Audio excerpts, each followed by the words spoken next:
સજોદ તાલુકા પંચાયતમાં ભાજપનો ગઢ ડગમગ્યો, 500 મત ધરાવતો પરિવાર આપ તરફ વળ્યો। ધાનપુર તાલુકાના સજો 21 વિસ્તારમાં ભાજપને મોટો રાજકીય ઝટકો લાગ્યો છે। છેલ્લા 30 વર્ષથી ભાજપ સાથે જોડાયેલો અને આશરે 400 થી 500 મત ધરાવતો એક પ્રભાવશાળી પરિવાર હવે ભાજપથી કંટાળી જાહેરમાં આમ આદમી પાર્ટીમાં જોડાયો છે। આ પરિવારે આક્ષેપ કર્યો કે આઝાદીના 78 વર્ષ બાદ પણ તેમને કોઈ રાજકીય સહારો કે વિકાસના કામોમાં ભાગ મળ્યો નથી। પરિવારના ઘણા સભ્યો શિક્ષિત હોવા છતાં ભાજપમાં તેમને યોગ્ય માન સન્માન અને તક આપવામાં આવી નથી।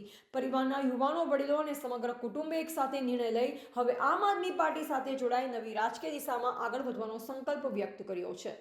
આ મોટા જોડાણથી સજો 21 વિસ્તારમાં આમ આદમી પાર્ટીના ઉમેદવારની સ્થિતિ મજબૂત બની છે અને આવનાર ચૂંટણીમાં 100% જીતની સંભાવના વધુ તેજ બની છે।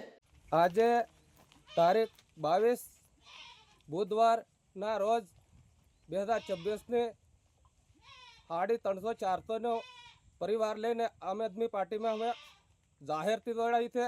કોઈના ધાક ધમકી લગે બધાને ખાતે લઈને નાના મોટા બધાને ખાતે વડીલોને ખાતે લઈને જોડાઈ રહ્યા છે આમ આદમી પાર્ટીમાં। પેલા કઈ પાર્ટીમાં હતા તમે? બીજેપીમાં હતા। કેટલા વર્ષથી જોડાયેલા હતા? લગભગ તો વર્ષો તો નહીં પણ મારી ઓટ આવી તો હતી હું બીજેપીમાં હતો।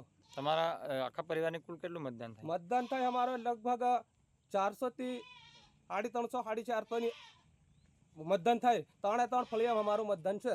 તો બધા એક સાથે જ જોડાયા છે? બધા એક સાથે બધાને સહમતથી કોઈની ધાક ધમકી વગર અમે ખુલ્લેથી જોડાયા છે। શું નામ તમારું? ગુરદનભાઈ મોહનિયા। રિપોર્ટર કિશન મોનિયા, દાહોદ જિલ્લા બ્યુરો ચીફ।